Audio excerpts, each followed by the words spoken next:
I was driving down the road the other day and had to pull the car over when I spotted these two lonely houses in the middle of a giant field near the fairgrounds. Well, it turns out that these are two of the last remaining houses of what was once an entire neighborhood in this area called Highland Park that was torn down to make way for the construction of the Waterson Expressway in the 1940s, which now runs directly through the old neighborhood, as well as the expansion of the airport in the 1990s when the rest of the remaining houses in the neighborhood were wiped out. You heard that right, folks. 75 years ago, this entire field would have been filled with houses. The Highland Park neighborhood was originally built in the 1880s, largely for railroad workers and their families who worked at the tracks nearby, and eventually grew to a population of about 7,000 people in the mid-1900s, fully equipped at that point with churches, schools, parks, and grocery stores. It was a serious hub back in the day, and now it no longer exists.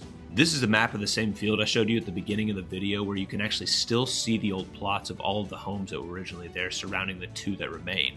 Just imagine, 75 years ago, this would have been a full residential neighborhood with houses up and down these old blocks.